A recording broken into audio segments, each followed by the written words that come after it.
Ismael Nobre é que inventou, junto com o irmão dele, o Carlos Nobre, o Amazônia 4.0. Banco do Brasil, Arthur Ferreira. Isso. Rivaldo Ferreira, da Sonda. Luiz Comar. Cadê o Luiz? Bem-vindo, Luiz. Luiz da IBM, para completar toda essa parte de Infovia. Henrique Garcilaso já está aqui, muito bem acompanhado do Virgílio Viana. Fernanda Milne, do Fundo Amazônia. Obrigada, Fernanda. Boa tarde. Bom, isto posto, podemos começar. Eu queria começar com uma visão, a ideia da Mariana no painel anterior. Eu vou copiar a ideia dela, porque ela fez uma abordagem. Espera aí, deixa eu sentar todo mundo. Uma abordagem como se fosse um zoom, uma visão global, regional, depois vai pontual. Depois vai para finanças, que a gente está com o Banco do Brasil aqui, depois vai para a Infovia, mas a visão geral eu vou deixar por conta do Henrique. Henrique, ele é o gestor da parte de desenvolvimento rural e conexão urbana da OCDE. Ele não é pouca coisa. Então, ter o Henrique aqui realmente é um luxo. Então, Henrique, você poderia dar na questão dos biomas, desenvolvimento rural e conexão urbana, como é que a OCDE enxerga esse desafio? E é bom porque o Ismael sempre fala que a preocupação dele é como você respeita a população dos biomas de uma maneira que eles não fiquem fora do contexto, porque fugindo para a cidade, mas que eles se mantenham na zona rural. Então, the floor is yours. ¿Español o inglés? Español. Sí. Ok. Muchas gracias, Bea. Voy a hablar despacito para que me entiendan el portuñol. Este tema es muy importante para la OCDE, el vínculo urbano-rural en lo que es el desarrollo económico, pero en este caso en la bionoma. Hay que entender un poquito cuáles son los problemas globales que estamos trabajando y cómo afectan a los territorios. Y afectan a los territorios urbanos y rurales de manera diferente. Pero al mismo tiempo, los gobiernos y las políticas se suelen enfocar de manera exclusivamente en áreas urbanas y rurales y no tienen en cuenta las interacciones urbano-rurales. Entonces es un poquito lo que quería hablar y la importancia de entender los vínculos, medirlos y mejorar las políticas, porque el mundo está relacionado entre lo urbano y lo rural. Lo que nosotros estamos trabajando mucho son estas megatendencias que estamos viendo en la OCDE.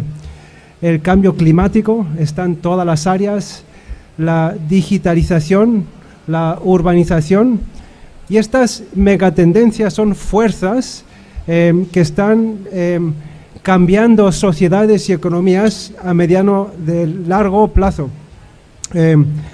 Por ejemplo, las ciudades están desarrollándose más rápidamente que lo rural. En los últimos años, lo que es el gap entre urbano y rural ha incrementado en todos los países de la OCDE, menos en 5.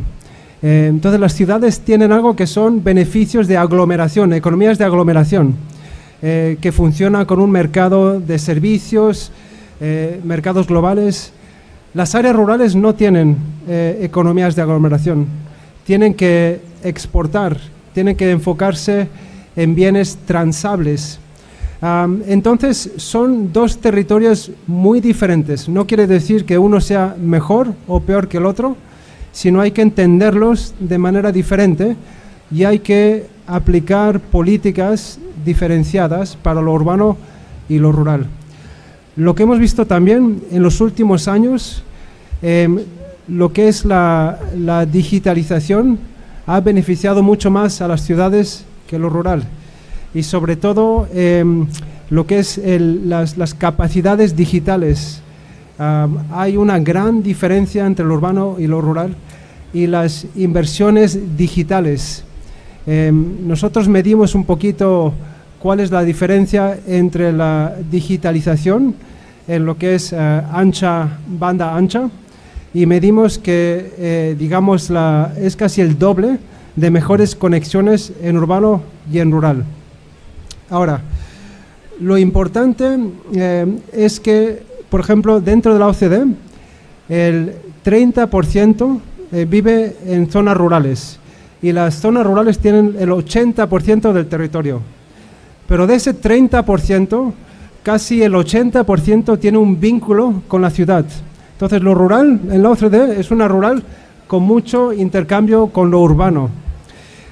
Nosotros lo que hacemos mucho es medir estas zonas de interacción para que después podamos ligar la política, lo urbano y lo rural. Porque si no definimos zonas con intercambio, después la política no puede intercambiar un poquito lo urbano y lo rural. Para el tema de la biomasa, uno de los problemas que tenemos con el cambio climático es que todos los recursos para el cambio climático vienen de las zonas rurales, pero los beneficios no se están quedando en las zonas rurales. Entonces hay que intentar buscar políticas públicas para asegurarse que los pequeños empresarios, las pequeñas empresas, también se beneficien de estas áreas.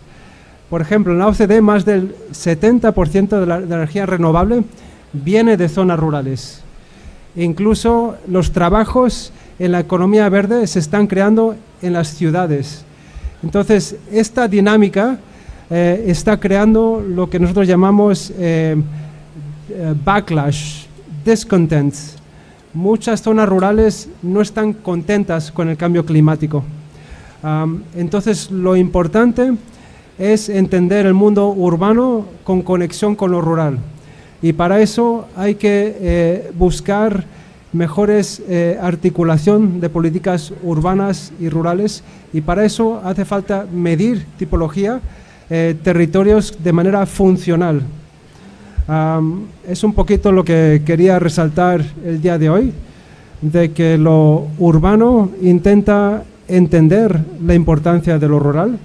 Casi toda la energía, casi todo la energía renovable, la comida viene de las zonas rurales, y por otro lado lo rural depende mucho de lo urbano.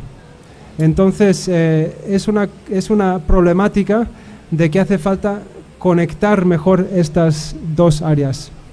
Entonces con esto no quiero tomar más tiempo porque es un panel muy grande.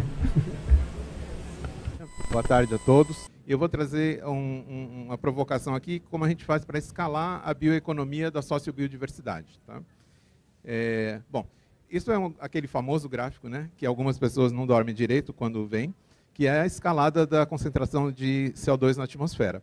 Eu já tinha há muito tempo abandonado trazer as coisas de mudanças climáticas, porque teoricamente todo mundo sabe, embora tenha a turma negacionista, né, que sempre teima, né, em negar, e só que, devido aos últimos acontecimentos, né, porque antes as mudanças climáticas era coisa de cientista, né, era coisa de previsão, modelos. Né? Depois do Rio Grande do Sul, e tudo que se sucedeu ali, mudanças climáticas está na mesa, está servida à mesa para nós todos. Então, essa preocupação, que antes era teorias, né, agora já começa a mostrar a cara.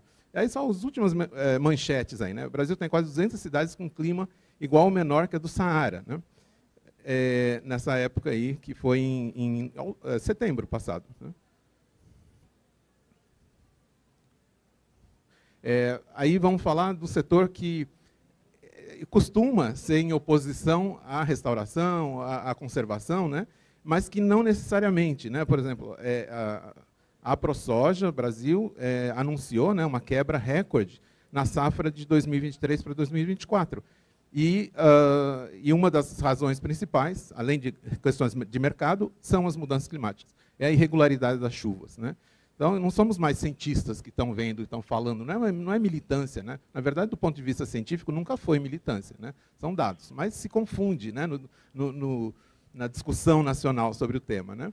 E esse aqui, ó, o balanço das chuvas do Rio Grande do Sul apontam para 12 bilhões em prejuízos financeiros.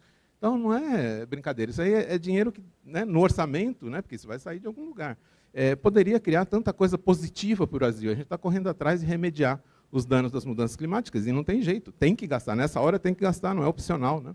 Aqui também, uma região, uma cidade, Nova Mutum, que é assim, uma joia da coroa, vamos dizer assim, da produção de commodities agrícolas, que pode ter uma perda de até 40% na produção de milho da safra, né? 40% é o lucro que isso já gerar, né? Então, começa a ficar, inclusive, inviável a agricultura tradicional se nós não olharmos para as mudanças climáticas. Então, como eu estava falando, eu tinha me proibido de falar de coisas negativas em palestra, porque a gente traz sempre soluções, né? Mas dessa vez, depois do que aconteceu, não tem jeito. É a minha vingança no bom sentido, né? É o cientista, é o desabafo do cientista, né? Tipo assim, olha, nós avisamos tanto, né? Agora está aí, né? Está na mesa. Estudos mostram que o Brasil perdeu 15% de sua superfície de água desde o início dos anos 90. Todos os cursos d'água, lagos, represas, rios, estão diminuindo, áreas alagadas, né, estão diminuindo, e isso é uma tendência, né? E aí o pessoal fala, não, mas daí a gente, se acabar a água da chuva, a gente irriga, né? Mas a água do rio vem de onde, né? Vem da chuva. Então os rios começam a ficar disputados até que eles podem secar, efetivamente, já tem problemas na justiça aí de briga por outorga de água, né?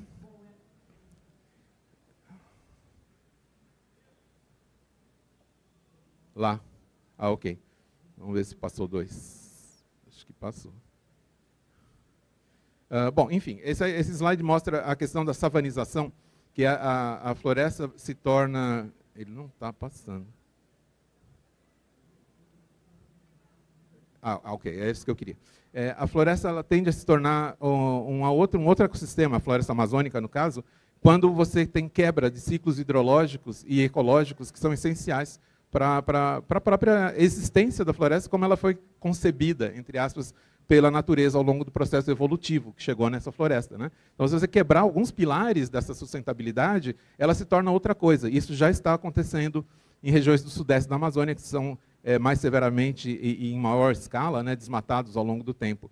E os modelos dizem que, se a gente continuar com mudanças climáticas, com desmatamento, e com fogo, que vocês viram que o fogo agora entra muito mais fácil na floresta, porque está tudo mais seco, até 2050 a projeção é de uma redução de mais de 50% na área da floresta amazônica. Hoje nós estamos chegando em 20%. Então a gente vai um salto para 50% sem que se desmate mais. É uma morte, vamos dizer assim, anunciada, né? Uma morte que vai acontecer porque não vai ter chuva suficiente para as árvores que precisam dessa água para viver. Quem colocava essa água na atmosfera para fazer chuva? A própria árvore, ela mesma e as vizinhas que não estão mais ali entre elas, né? Então, nós temos aí um quadro, né, que vem já sempre se agravando, com altos e baixos, mas no fim do ano, né, as taxas de desmatamento diminuem, todo mundo celebra, mas diminui, mas tem desmatamento, né? E cada árvore caída vai fazer um efeito nesse processo de degradação do ciclo todo, né? Então, deixa eu ver, acho que não era essa. Não. Então, bom, não, tem isso. Aí, como a gente equaciona isso? Bom, estudos recentes, né, de 2021, mostram que a sociobioeconomia, só no estado do Pará, tem potencial para gerar mais de 170 bilhões em renda. Esse é um argumento que nós usamos desde o começo da Amazônia 4.0 para tentar equacionar essa manutenção, essa super necessária manutenção da floresta. Então, a gente desenvolveu a Amazônia 4.0, né, para agregar valor aos produtos e serviços da floresta e mudar sistematicamente a lógica de valorização. Começamos em 2016 como uma ideia, né, o que a gente chamou de iniciativa Terceira Via Amazônica, ou seja, nem desenvolver e nem só proteger, mas fazer uma combinação inteligente desses dois necessidades, né? E aí fomos, né, eu vou um pouco mais rápido, criamos vai com calma. Criamos o projeto Amazônia 4.0, pensando já em tecnologias, e depois criamos o conceito do Laboratório Criativo da Amazônia, que eu vou mostrar aqui como ele está na prática, para prototipar esse modelo de economia. Depois criamos, em parceria com a Marita e com a minha querida Bia, criamos não, né? Bia e Marita criaram e nós passamos a apoiar a iniciativa Amazon Business com Online, é uma plataforma de negócios ligados à floresta, uma plataforma visionária que olha para o futuro da economia da floresta, né, que tem outras bases, não tem essa base de extrativismo predatório e tem, enfim, muitas complexidades que precisam ser ensinadas, né? Então, houve essa iniciativa em 2019, que nós orgulhosamente fazemos parte, como apoiadores também. E em 2020, nós construímos o primeiro laboratório, nos nossos laboratórios, e em 2021, devido a tantas coisas que poderiam se desdobrar dessas ideias, nós criamos um instituto, Instituto Amazônia 4.0. Em 22, nós criamos um programa que se chama Academia Amazônia 4.0, para ensinar as comunidades locais, né, para capacitá-las em como elas poderiam fazer daquela matéria-prima produtos de altíssimo valor, né, e aqui a gente vai ver uns exemplos disso. E em 2023 e 2024, nós fizemos as primeiras capacitações. E eu vou agora pedir a liberdade para mostrar um videozinho de televisão que, em 2 minutos e meio, sintetiza uma dessas atividades. Chocolate no meio da floresta leva oportunidade à população ribeirinha no Pará. O Jornal Nacional está começando. Agora você vai conhecer uma experiência pioneira que está chamando a atenção ao testar um novo modelo de negócios dos povos na Amazônia. Olha só. Uma fábrica montada no meio da floresta. Os operadores são os ribeirinhos, que moram às margens do rio Tapajós, numa das maiores reservas extrativistas do Pará. O cupuaçu cultivado nos quintais é o ingrediente para produzir um dos produtos mais apreciados no Brasil, o chocolate. Tudo é feito pelas mãos de quilombolas e indígenas. Aqui na floresta, a pesca e a extração de polpas de frutas são as atividades que mais geram renda para os moradores. Mas agora, a produção de chocolate é mais uma opção para fortalecer a economia das populações ribeirinhas. Os moradores receberam treinamento no Laboratório Criativo da Amazônia, um projeto do Instituto Amazônia 4.0, aproveitando as sementes do cupuaçu. Eles aprenderam a manusear os equipamentos. A estrutura moderna foi pensada para funcionar de forma sustentável, com o uso de energia limpa e tendas móveis. A expectativa é tornar a região um polo de produção do chocolate de cupuaçu. Eu pretendo trabalhar na comunidade, né, passar o conhecimento para os outros comunitários e principalmente, né, adquirir renda financeira também para a nossa família. Nós entendemos que se você conseguir transformar matéria-prima em produto de valor agregado de alta qualidade, com uma distinção de origem amazônica, que leve a cultura das comunidades, dos povos amazônicos no produto, a gente consegue mudar essa lógica econômica ligada à floresta. Bom, então, aí um rápido diagnóstico do que a gente tem feito lá, que foi o primeiro laboratório criativo em campo. E nós fomos nessa comunidade mais à esquerda aí do painel, que é uma área protegida, uma Resex, perto do rio Tapajós, Resex Tapajós Arapiuns, que é um tipo de público. Qual tem sido a nossa estratégia nessa primeira fase do trabalho? É mapear como os diferentes públicos que manejam recursos naturais da floresta conseguem lidar com essa agregação de alto valor usando tecnologias. Então, nós escolhemos uma comunidade de reserva extrativista, que é uma área protegida, né, por lei. Uma outra comunidade que também nós fomos, eu vou mostrar o vídeo já já, que é de assentados da reforma agrária. Se vocês olharem, não sei como é que está no telão, sim, dá para ver bem. Todos esses padrões riscadinhos são resultado, né, de projetos de colonização e assentamento de reforma agrária. É uma população muito grande na Amazônia que vive numa área que tem ainda floresta, como vocês podem ver no recorte ali, mas tem áreas desmatadas. Então, mesmo essas áreas de floresta continuam sendo desmatadas até hoje.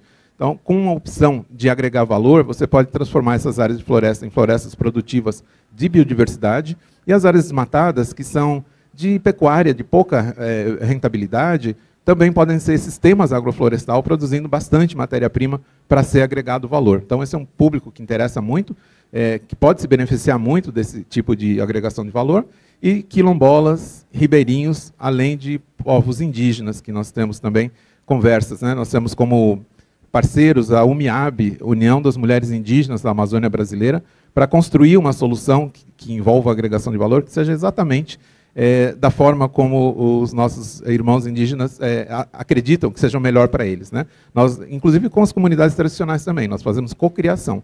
Todos os nossos laboratórios são abertos e chegam, os desenvolvimentos são feitos em parceria com as lideranças comunitárias e outros pessoas que são estudados, né, que moram nas comunidades, mas fizeram faculdade, fizeram pós-graduação, mestrado, até doutorado, que contribuem muito na construção dessas soluções. E essas soluções, elas envolvem tecnologias da quarta revolução industrial, que é o grande, vamos dizer assim, pulo do gato, para a gente poder fazer regiões que são improváveis de serem produtoras de produtos sofisticados, com alta qualidade, com aceitação em mercados que pagam um diferencial por aquilo, ser produzida onde são, né? Então, rapidamente, algumas tecnologias viabilizadoras, como energia, né, comunicação, saneamento, rastreabilidade e logística. Aí um pequeno exemplo da solução de logística. Como a gente produz chocolate numa região, chocolate não pode ficar armazenado a mais de 25 graus. Numa região que faz 30 graus à noite, né? Seria uma inviabilidade absoluta. Daí a gente adaptou esse triciclo, que nós passamos a chamar de tuk-tuk, porque é o nome que ele tem na Ásia, né? Um nome mais simpático. E aí a gente colocou um painel solar, que dá para ver ali de perfil em cima, e um sistema de refrigeração e bateria. Então esse tuk-tuk fica durante o dia no sol, e ele tem 24 horas de 25 graus dentro daquela caixa atrás. Então serve para armazenar logo que sai da fábrica e também para levar até o ponto logístico, onde isso vai para um aeroporto, para um caminhão refrigerado, que vai pegando a produção de várias unidades e tal. Então, isso é um exemplo de como tecnologia pode fazer com que uma viabilização de um negócio que seria impossível pensar antes. Aí continuamos, né? Capacitação com realidade virtual, internet das coisas, como o gêmeo digital, né? Que as máquinas têm sensores e atuadores e elas podem ser totalmente monitoradas à distância, né? Então, controle e manutenção. E também na parte de realidade aumentada e realidade virtual, nós conseguimos fazer capacitação, né? Treinamento 4.0. Então, mesmo a pessoa estando muito longe de uma escola ou de um técnico, ela pode trabalhar junto com ele, lado a lado, né? E em relação a isso, nós temos uma experiência de realidade virtual aqui mesmo no Green Hill. Essa fábrica que mostrou no Jornal Nacional, ela está ali dentro de um domo, desse domo verde que tem aqui atrás, ela está lá dentro de um óculos de realidade virtual. A experiência é mais ou menos isso aqui, muito rapidamente, o que vocês podem experimentar nesse óculos de realidade virtual. Essa é a biofábrica, ou o laboratório de prototipação. Você pode entrar.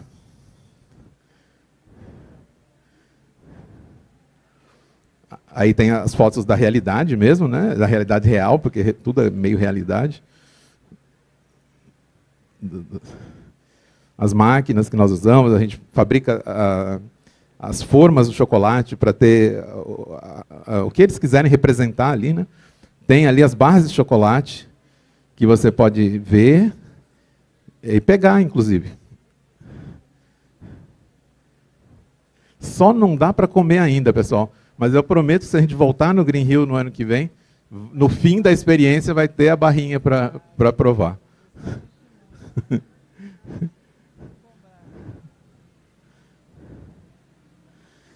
E aí então, aqui termina. E eu convido a todos, depois que tiverem um tempo, a gente está aqui até o fim da feira, para entrarem lá, usarem esse óculos e conhecerem uma biofábrica dessas de verdade. E aqui um último vídeo que mostra o que a gente fez em 2024, que é uma outra edição para aquele público da reforma, dos assentados da reforma agrária. Tá?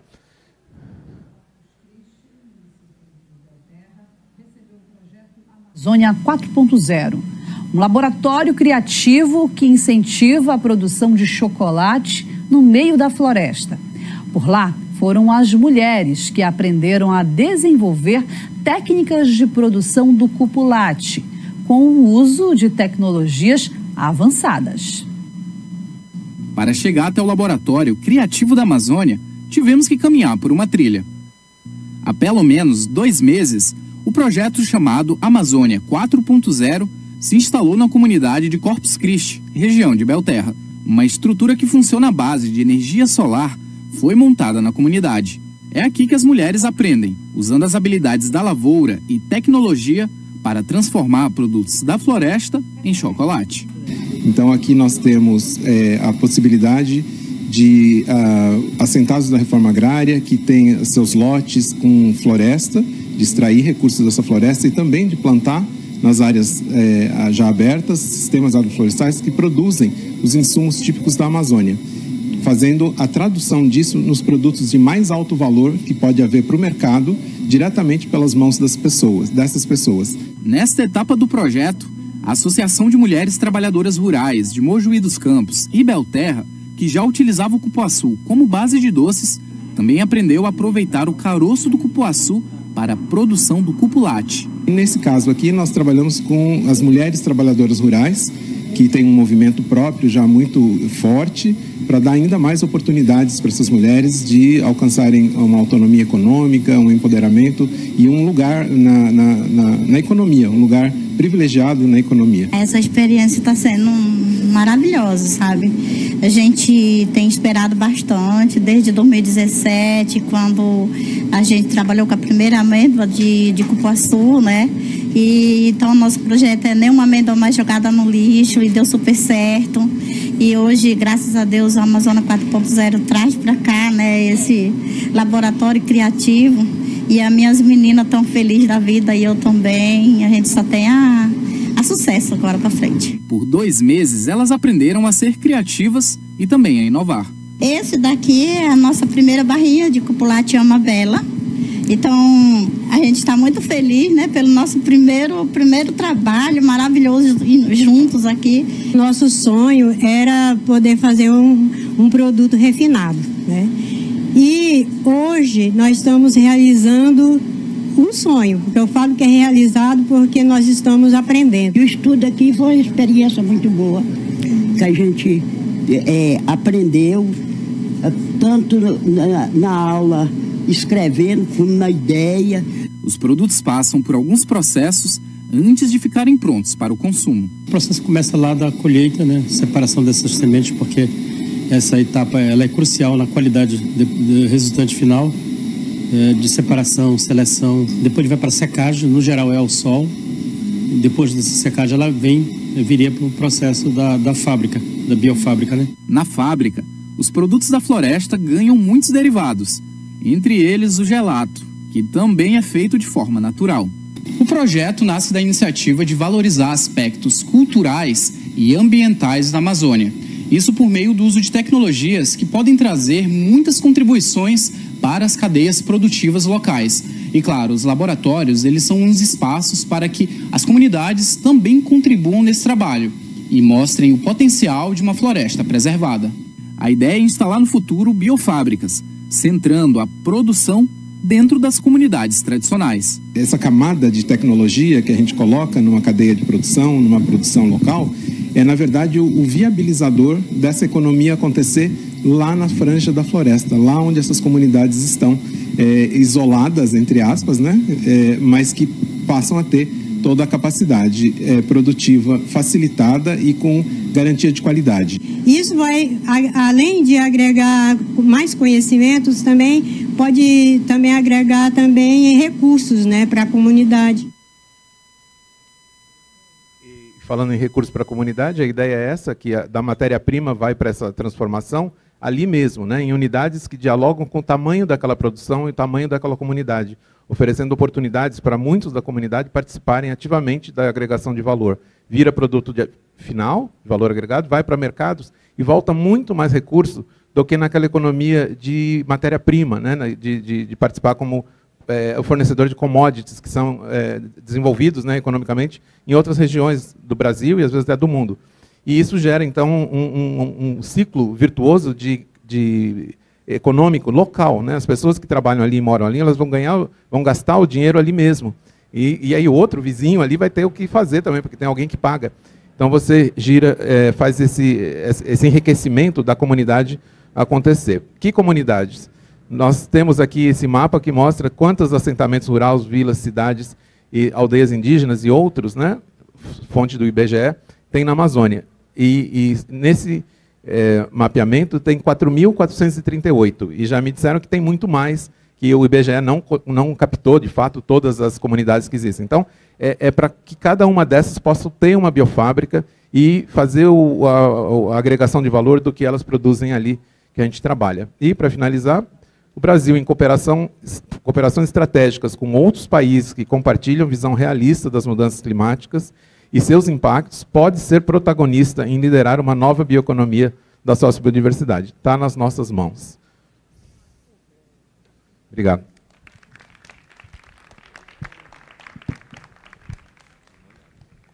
Parabéns, Ismael. Cada vez que eu vejo, mais eu fico emocionada com que trabalho deslumbrante. Imagina o que isso não poderia potencializar se a Sonda e IBM juntos entrassem nessa jogada aí. Eu já vou passar a bola direto para vocês dois, depois que vocês viram isso. A conversa já começou, por isso que eu estou passando a bola para eles. Ivaldo, você começa e você depois continua. É uma dobradinha.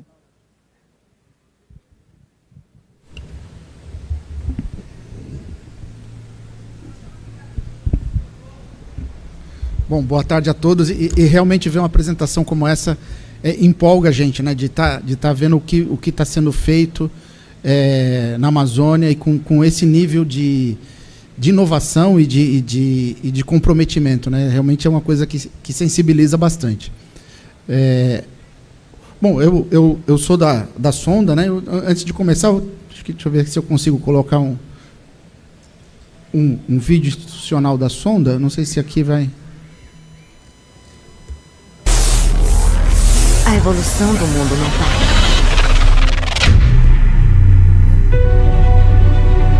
Digitalização, colaboração e inovação são a chave para enfrentar novos desafios. Hoje, o foco não é apenas responder às necessidades dos clientes.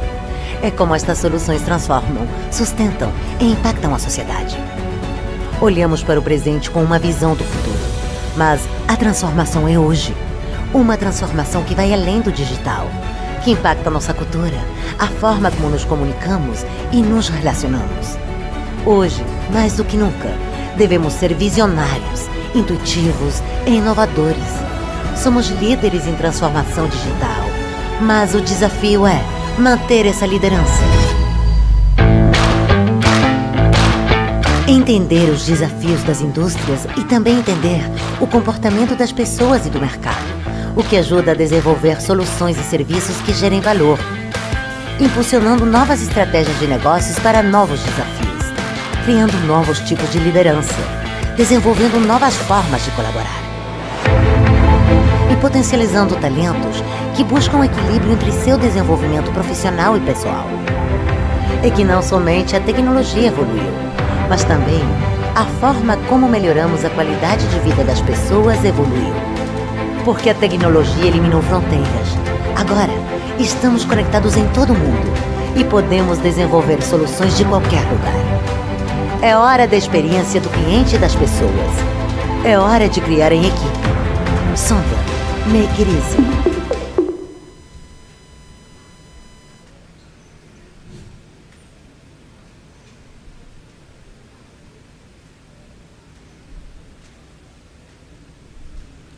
Bom, então, só falando um pouquinho do Grupo Sonda, né? O Grupo Sonda é um grupo chileno, de origem chilena. A gente está em 12 países aqui na região, né? Dos Estados Unidos passando pelo Brasil e todos esses que estão aí no mapa.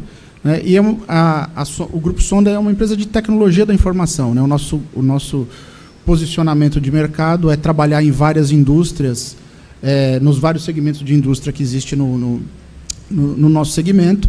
A gente trabalha com segmento de retail, segmento financeiro, segmento de agronegócio, segmento de energia e utilities, e passamos por vários segmentos de dentro da indústria. Né? E aí, para esse painel aqui, eu fiquei pensando, pô, o que eu efetivamente falo aqui do Grupo Sonda neste segmento, né, que é um segmento bastante inovador do ponto de vista de levar, como a gente está vendo o projeto Amazônia 4.0, de levar inovação e levar isso para a população, né? Então, o primeiro que eu queria destacar, que a Bia comentou, né?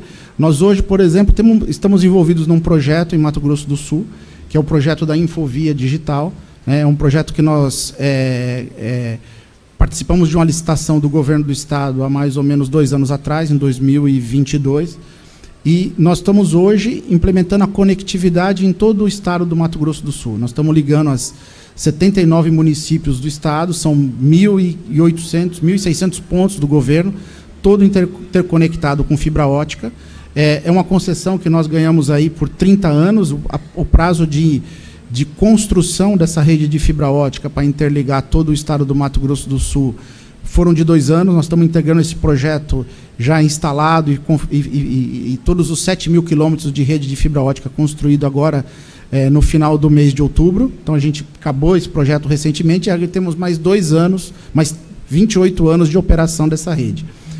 E por que isso é importante, né? Isso é importante porque este modelo de parceria público-privada que nós fizemos com o governo do Mato Grosso do Sul, ele permite preencher uma lacuna, que é levar a conectividade aonde o modelo normal de telecomunicações do Brasil não levaria. Porque o modelo normal hoje de telecomunicações, ele leva a conectividade aonde existe demanda por conectividade, por conexões de mobile, por conexões fixas, e fica um gap, porque em regiões onde você tem uma baixa densidade de população, normalmente o modelo que hoje as grandes operadoras têm que seguir não permite o investimento em regiões com baixa densidade. Este modelo da parceria público-privada, ele inverte esse raciocínio.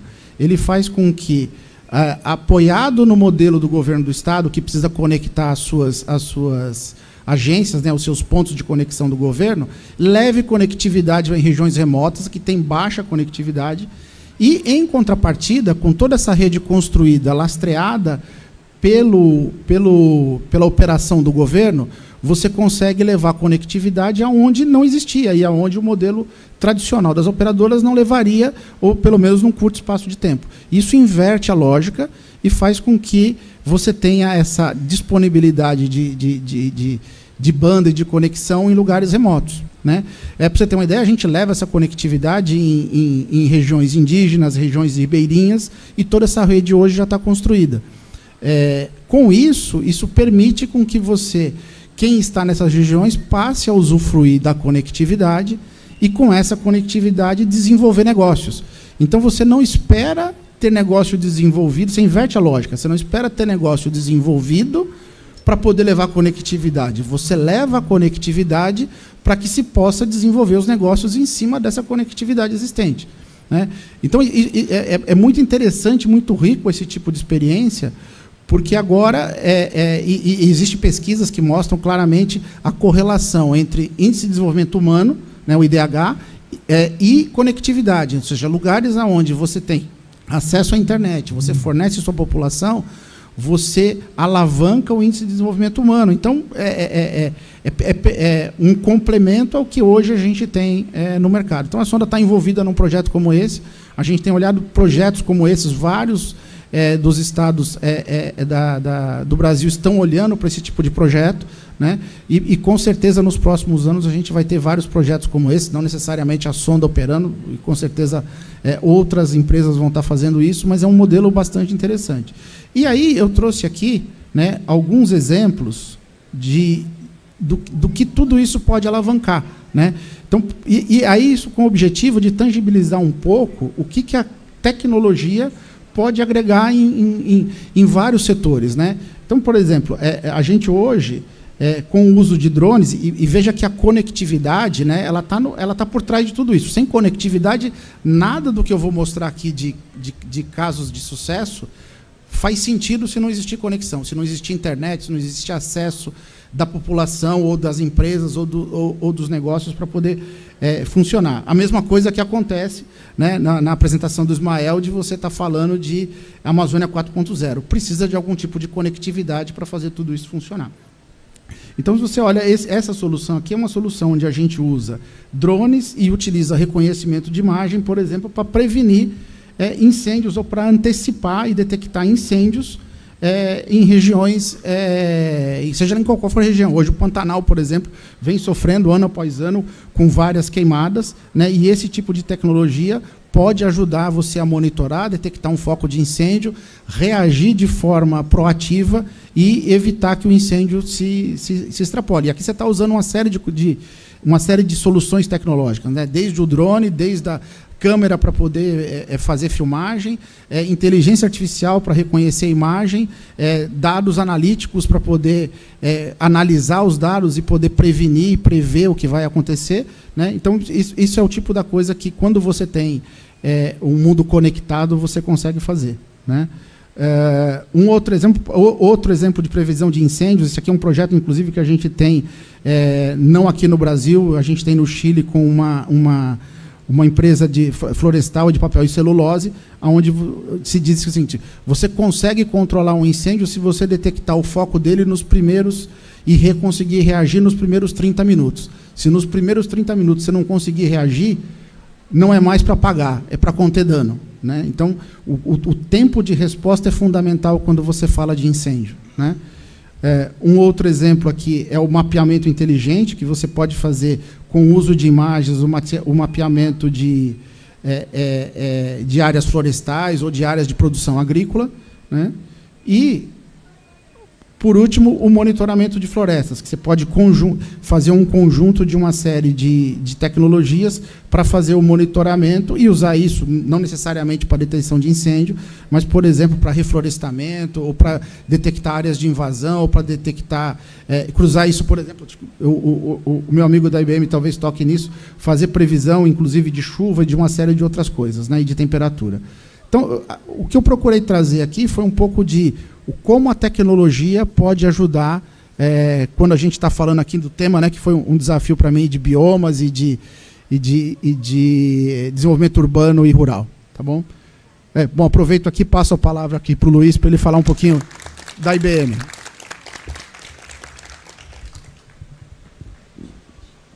Não vai chegar? Acho que dá sim. Não, melhor assim. Melhor.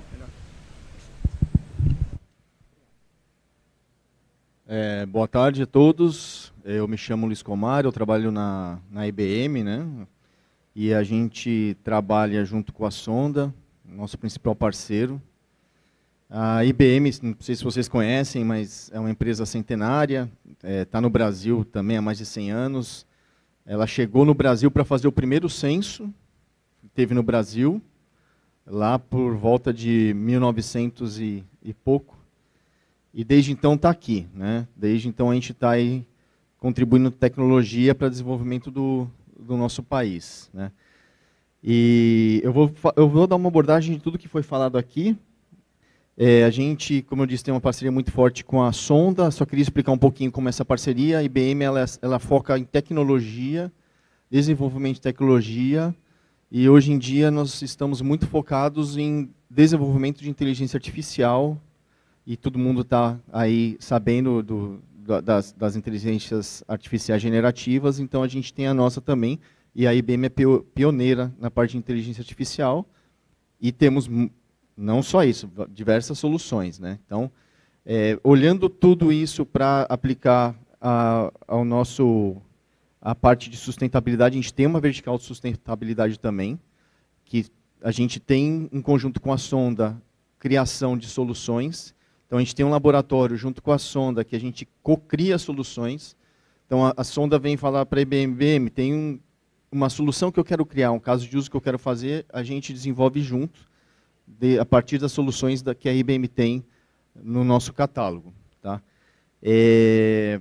O Rivaldo falou de conectividade, né? E isso é uma verdade. A gente não consegue levar tecnologia para as pessoas se a gente não chegar com a conectividade, né? Então, eu participei de muitos projetos que a gente queria trazer conectividade, né? O Ismael falou para a gente levar na Amazônia 4.0 tecnologia para as pessoas, mas se não chegar a conectividade, a gente não consegue levar a tecnologia. E a IBM ela traz a tecnologia embarcada junto com a conectividade da sonda, né?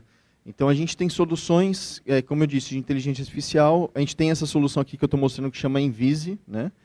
Que é uma solução para crédito de carbono. Então, isso é muito importante porque, como o Ismael mostrou, na verdade, o que a gente quer fomentar? A gente quer fomentar o desenvolvimento do ecossistema de economia da Amazônia, embarcado com uma não derrubada da mata, das florestas, né? Que a gente quer trazer, movimentar a economia lá da Amazônia, dos produtores, sem ter desmatamento. Então, essa solução aqui, por exemplo, ela traz isso gerando crédito, que a gente chama de crédito de carbono, para os produtores. Então, por exemplo, um produtor de gado, um produtor de cacau, se ele não derruba, se ele justifica a origem daquele material que ele está produzindo, né, para mandar ou para produzir um chocolate ou depois mandar a carne para o frigorífico, ele consegue justificar que ele não fez isso desmatando. E essa solução está ligada em mais de 60 organizações que fazem esse tipo de auditoria e geram crédito para esse produtor. E esse produtor pode vender esse crédito. Então, isso incentiva que ele não desmate e ainda ganhe dinheiro em cima desse não desmatamento, né? Então, são soluções aqui super vantajosas na hora de você produzir, fazer uma produção e não desmatar, não tirar aí cortar uma árvore ou o que quer que seja, né? A gente também tem, junto com a Sonda, soluções de... essa chama Environment Intelligence Suite, que é uma solução de inteligência de meio ambiente. A IBM tem toda, como o Rivaldo falou, a gente tem uma empresa chamada Weather, né? E a gente consegue fazer toda a predição climática para uma região, fazer microclima.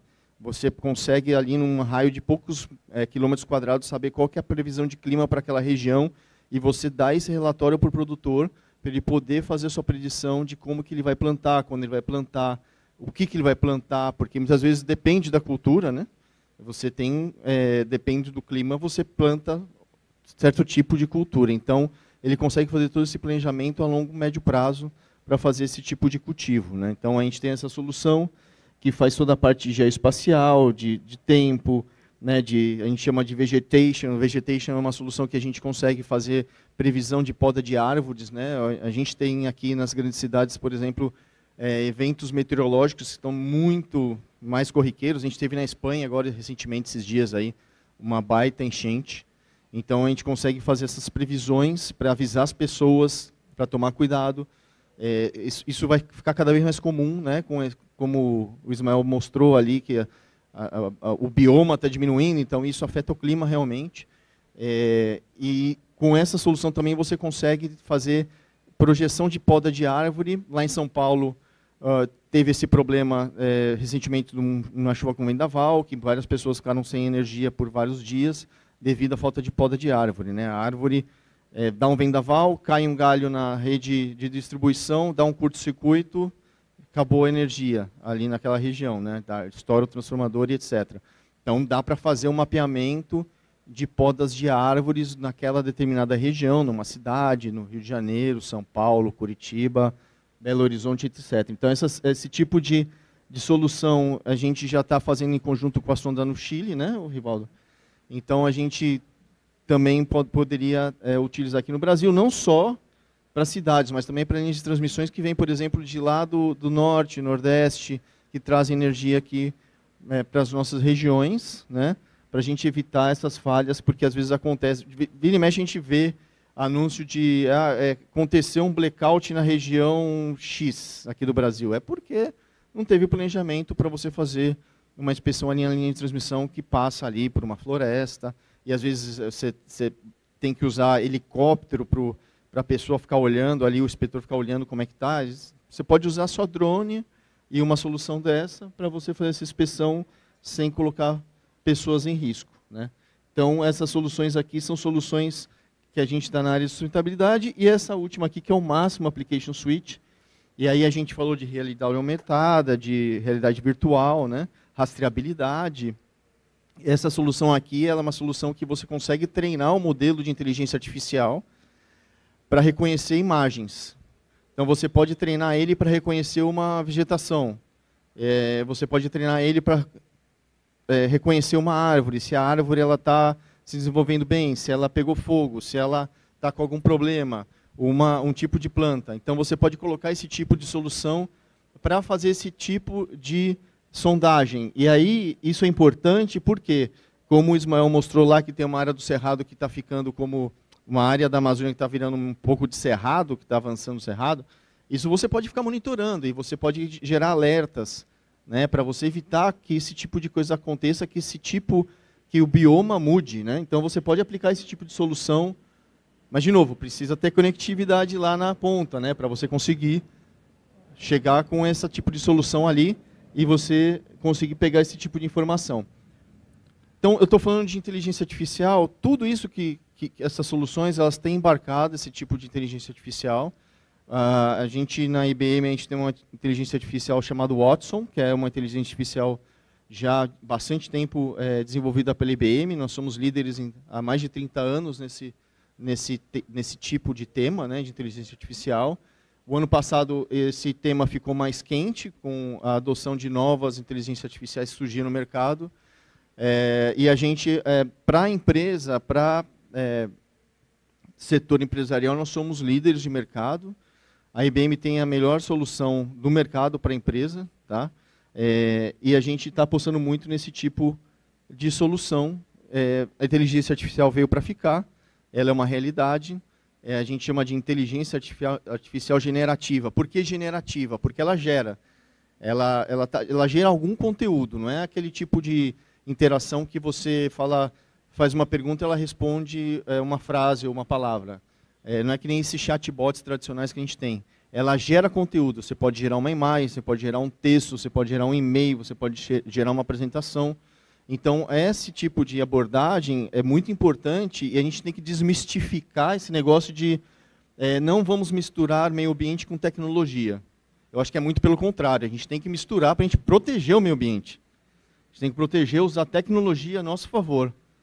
Usar a inteligência artificial a nosso favor, para ela ajudar a gente a mapear onde está o perigo, o que está acontecendo, pegar dados, trabalhar com esses dados e você conseguir proteger o que a gente tem hoje na Amazônia, no bioma, no Pantanal, seja no Mata Atlântica, seja no que for, para a gente evitar com que a gente perca esse tipo de...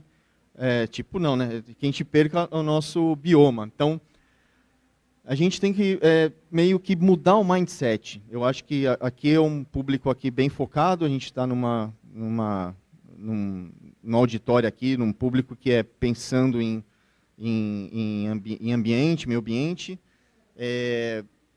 Vamos parar de separar. Não, tecnologia não tem nada a ver com o meio ambiente.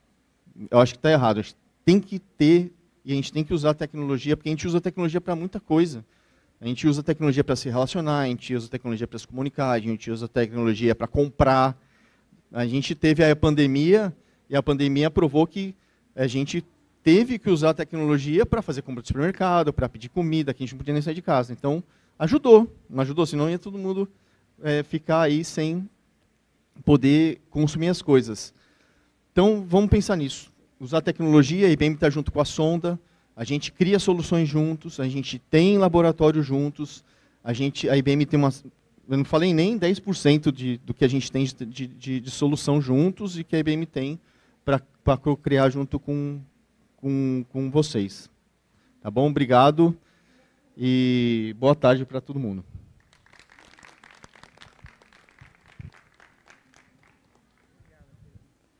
Muito obrigada. Eu estou de pleno acordo. A tecnologia e meio ambiente não são antagonistas, são parceiros.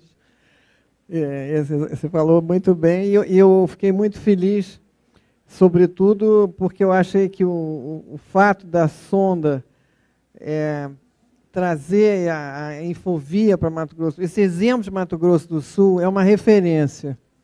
É uma referência para vários outros, porque por conta dessa Infovia, eu não sei se vocês sabem, o próprio PIB de Mato Grosso do Sul aumentou significativamente porque as fábricas se interessaram, e novas empresas se interessaram em participar exatamente por conta dessa inovação. Mas eu queria, antes de passar para a parte financeira, eu queria ouvir do Virgílio, com a experiência que ele tem, é um projeto maravilhoso da FAS, a Fundação Amazônia Sustentável. Como é que ele acompanhou, como é que ele vê essa evolução rural-urbano? Como é que você, dentro da FAS, tomou o pulso disso?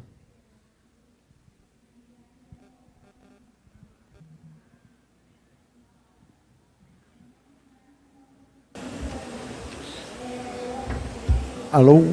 Pronto, foi. Boa tarde a todas e a todos. Virgílio Viana da FAZ. Obrigado, Bia, pelo convite. É um prazer estar de volta aqui a Green Rio. Rural e urbano. A gente tem, Bia, na Amazônia um desafio enorme, que é uma urbanização desordenada. E as cidades todas estão inchadas, obviamente as capitais muito mais do que as demais. E aí nós precisamos ir na origem disso. A origem disso é a falta de oportunidades, em especial de educação, para as populações rurais. Aí isso se aplica tanto às populações ribeirinhas, tradicionais, quanto povos indígenas. Nós temos um êxodo muito grande de povos indígenas dos seus territórios. Então, acho que a equação ela passa, em primeiro lugar, pela educação. Segundo lugar, saúde. E terceiro, geração de renda. Esse é o universo que a gente tem. E a FAZ, a Fundação Amazônia Sustentável, vem trabalhando com isso ao longo dos últimos anos. E eu queria passar um videozinho também para trazer um pouco desse cheiro. Acho que o vídeo hoje está popular aqui nessa mesa, né, Bia? E eu acho que é legal porque ele traz um pouco de imagem. E é difícil, às vezes, a gente discutir uma realidade que está muito distante das pessoas. E o vídeo, de uma certa forma, ele preenche esse espaço. Então, tem um videozinho curto que ilustra um pouco do que a gente faz.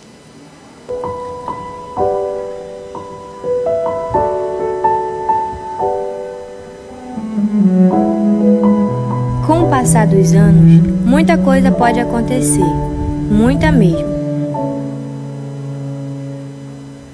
Uma castanheira pode germinar, criar troncos grossos, dar frutos. Ela é conhecida pelo ribeirinho, que passa para pescar e escuta o ruído do macaco bugio.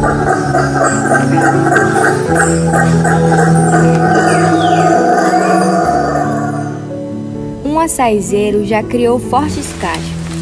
Os frutos são abundantes e alimentam a comunidade. Com o tempo, a comunidade pode conquistar o que não tinha junto com a FAZ: saúde, educação, prosperidade.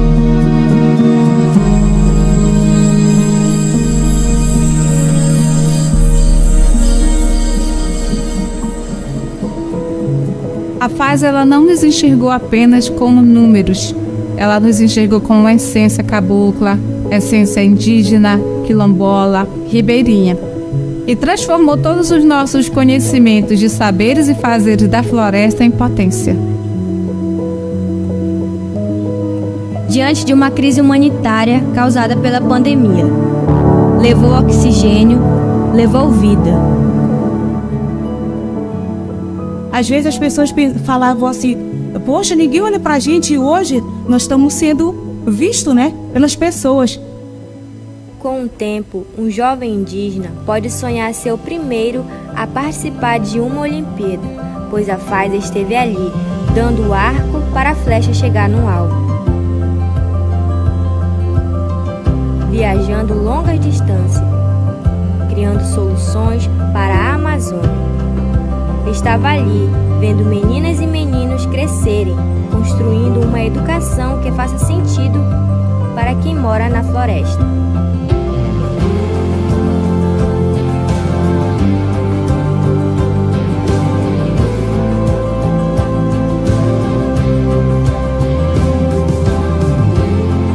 Hoje, olhando nossos alunos do ensino médio, que passaram por esse processo de acompanhamento do programa, eles têm uma nova perspectiva de vida. Nesse tempo, uma casa já tem história de muita gente. Uma moradia já presenciou enchentes e secas. Algumas deixaram marcas, anos com enchentes intensas, secas extremas. Os anos passaram e a FAZ seguiu ali, presente, na floresta e fora dela. Por ela. Esteve ali, de frente para a castanheira, essa que agora as pessoas mostram para o turista, e com essa renda sobem de vida.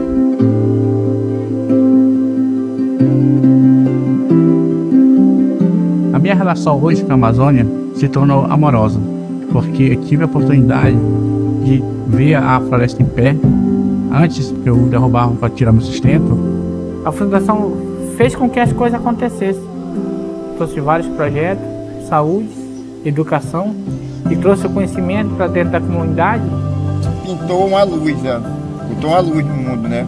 Que se chama FAI, né? Que ela tomou muito iniciativa na pesca do pirarucu, no manejo do pirarucu, né? Tem nos ajudado muito até a data de hoje, né? Sempre que eu vejo a logo da FAS rodando na Amazônia, eu sei que tem projeto sério, com endosso, com começo, meio e fim, que quando você doa o seu dinheiro, quando o dinheiro chega na Fundação Amazônia Sustentável, ele se transforma de fato em algum tipo de benefício para a comunidade. A FAS me ensinou sobre comunicação, trouxe apoio à minha família e comunidade. Isso mudou minha trajetória, minha vida. Hoje sou comunicadora e também falo pela floresta. A Amazônia é feita de pessoas como eu. A gente é a Amazônia.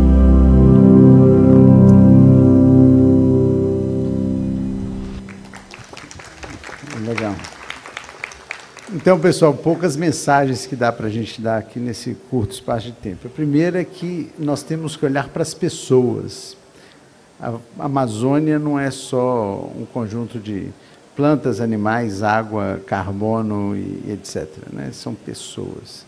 E essas pessoas são muito diferentes. Eu costumo dizer que o Rio de Janeiro, em relação a Paris ou Nova York, é idêntico. Obviamente, o Rio é mais bonito, mas a vida é mais ou menos a mesma, se comparada a essa realidade da Amazônia profunda. A gente trabalha em lugares que ficam a 15 dias de viagem de Manaus, até 15 dias, almoço, janta e café da manhã. E aqui é um prazer estar do lado da Fernanda, né, do BNDES, do Fundo Amazônia, que é um grande parceiro nosso desde o início. Então a gente tem muita satisfação em compartilhar os resultados. A gente está aqui também no evento da BIA, aqui, que tem muita presença dos alemães. A gente está agora começando um programa grande com a Alemanha, com a KfW, os programas no Mato Grosso, no Pará e também no Amazonas. E aí eu queria dialogar aí com as falas que antecederam. Acho que a iniciativa do Ismael aí, da produção de chocolate é super show, né? A gente trabalha muito com um conceito de abordagem sistêmica. Então, a agregação de valor é super importante, tem que vir junto com um monte de outras coisas que fazem os 17 ODS. Uma das coisas que eu tenho dito sempre é que a gente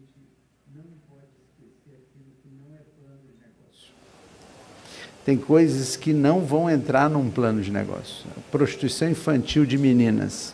Como é que isso entra?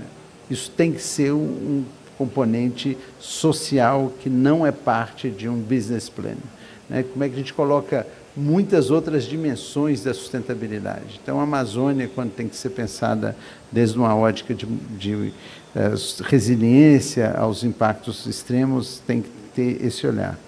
E eu queria encerrar a minha fala dialogando também com o Henrique Garcilaso, aqui, da OCDE, que levantou esse tema do hiato entre o mundo rural e o mundo urbano. Essa desigualdade, ela acentua a injustiça climática. Os guardiões da floresta são aqueles que menos fizeram para causar o problema. E são os mais impactados. Isso é injustiça climática.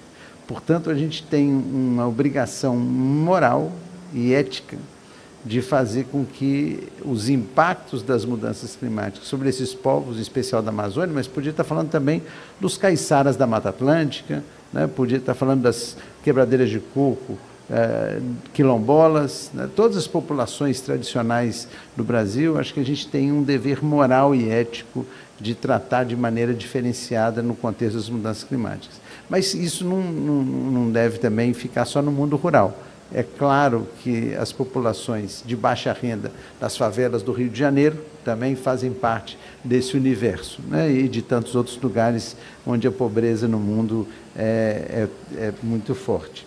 Então, eu acho que a gente tem, Bia, nesse tema do rural e urbano, de ver de que maneira a gente consegue construir um horizonte positivo diante das mudanças climáticas, que são muito preocupantes, né? Cada dia mais preocupantes. E a última mensagem é soluções baseadas na natureza, que é uma convergência da COP de Cali, de onde eu acabo de chegar, e da futura COP de Baku, para onde eu estou indo semana que vem, né? Eu acho que essas duas COPs se convergem no tema de soluções baseadas na natureza.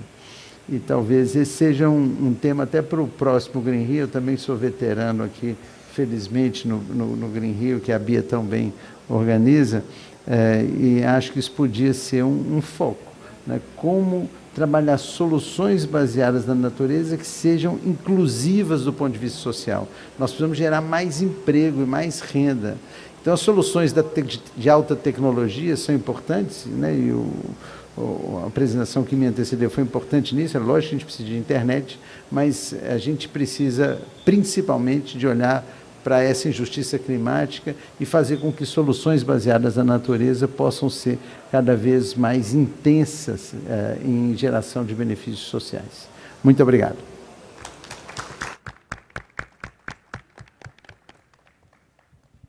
É curioso, muito obrigada, Virgílio. Gostei dessa provocação da injustiça climática, porque é a pura verdade. São os que mais sofrem. Mas é curioso que você tenha levantado esse tema, porque ele dialoga com uma iniciativa que teve aqui hoje, do IBAM, que quem levantou essa iniciativa foi o urbanista Sérgio Magalhães, que está pensando de que maneira poderíamos fazer um curso, uma preparação para os eventos climáticos extremos que estão aumentando e não tem instrumentos para saber como reagir a isso, porque está vindo com uma frequência muito maior e com mais rapidez. Então, eu acho que você levantou um tema excelente, muito obrigado. Já está anotado para o Green Rio do ano que vem. Muito obrigado. Aceitamos sugestões. E você falou também como é que você valora, isso aí que todos aqui falaram, não é valorizar, é valorar. Então, eu queria passar primeiro para o Banco do Brasil, depois para o Fundo Amazônia. Pagamento de serviços ambientais, Jorge, que bom te ver aqui, Jorge Gildes. Como é que você valora isso? Existe de que uma maneira que eles se sintam os guardiões da floresta, efetivamente sejam recompensados por ser guardiões da floresta? Boa tarde. Sou Arthur Ferreira, do Banco do Brasil. Cumprimentar a todos e a todas, agradecer a Bia Bley pelo convite. É uma honra poder participar, dividir essa bancada com todos. Assim, o que a gente entendeu, né? Assim, pegando todas as falas aqui, né, a gente viu, são várias dificuldades apresentadas, né? Mas a gente também tem as soluções, né? E acho que aí é onde o banco se encaixa, onde há oportunidade para o banco, para que a gente possa justamente trazer, né, entender o valor financeiro, né, saber a valoração desses serviços, né, assim, e trazer isso dentro de uma lógica de financiamentos. Então, acho que o nosso papel é exatamente esse, né, entendendo as dificuldades, né, sabendo de tudo que foi colocado aqui, conhecendo as soluções e trazer essa conexão através dos financiamentos. A minha ideia é apresentar um pouco, né, da carteira do Banco do Brasil, o que a gente tem feito, né, e trazer um enfoque em sociobioeconomia, uma estratégia nova. Acabamos de lançar essa estratégia, né, já focado em Amazônia Legal. Então, isso já nos dá um conjunto de atuação entre bioma Amazônia e Cerrado, né, e temos a ideia de expandir. Eu trouxe uma apresentação.